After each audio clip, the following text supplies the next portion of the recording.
saya mungkin langsung ke Mbak Oriza. Mbak Oriza tadi kan juga sudah disebutkan ya bahwa ini anak yang di bawah umur, bahkan kejahatan ini miris sekali, ini sudah menjadi pengedar dan juga sudah memakai.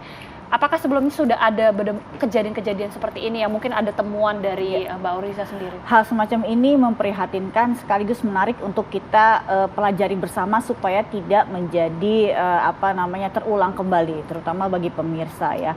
Mengingatkan saja kita hidup di era VUCA, volatility, uncertainty, complexity, and ambiguity. Jadi kita hidup di era yang serba cepat, tidak bisa diprediksikan, membingungkan gitu ya, dan memang serba tidak pasti, tidak jelas. Nah, untuk itu garis bawahnya yang ingin saya sampaikan adalah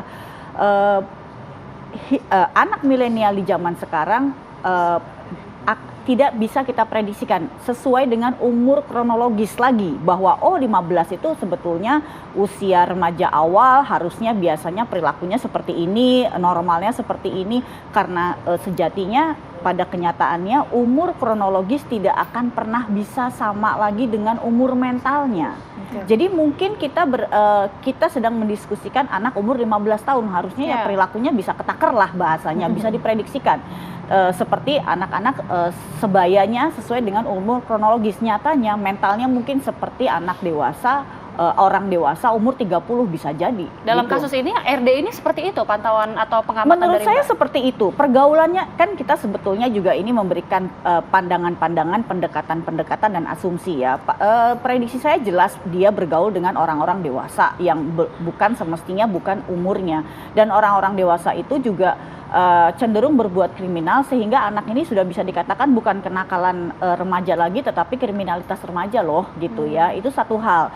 Jadi umur kronologis tidak bisa disamakan lagi dengan umur mental. Bisa jadi anaknya baru umur 12 misalnya gitu kan. Ada kejadian misalnya pelaku pembulian dengan penganiayaan berat gitu. Seorang anak gadis 15 tahun bisa jadi mungkin otaknya sudah melebihi anak 20-an lebih gitu. Jadi inilah yang kita sebut era VUCA loh gitu. Mungkin pemirsa boleh browsing deh apa itu VUCA ya, lebih jelasnya, itu satu hal. Dan yang kedua, basic dari terjadinya kriminalitas remaja atau kenakalan remaja, kalau mungkin ada beberapa pakar-pakar lain gitu ya, teman-teman kita bilang wah ini karena gadget internet. Kalau pengalaman kita baca di jurnal-jurnal tahun 80-an itu misalnya pengaruh televisi terhadap perilaku agresivitas pada remaja. Misalnya banyak nonton Spider-Man, dia lompat-lompat ke balkon dan lain sebagainya.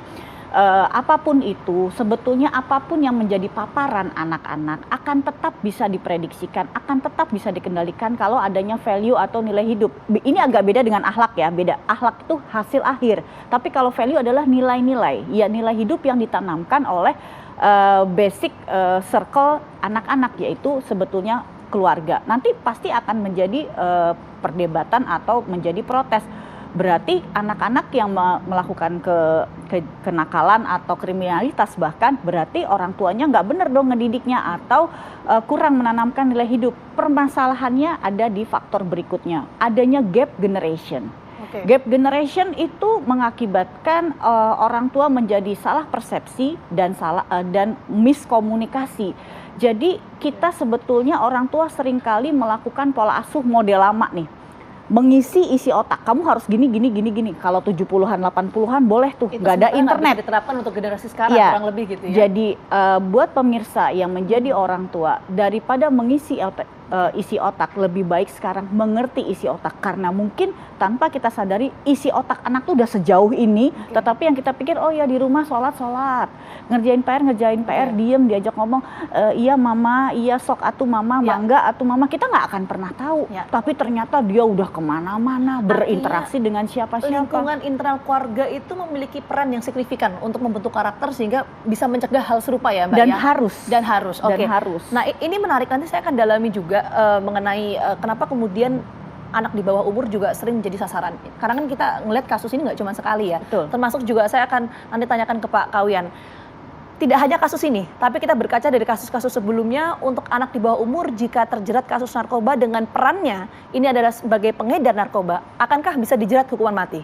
Kita akan bahas usai jeda, tetap bersama kami.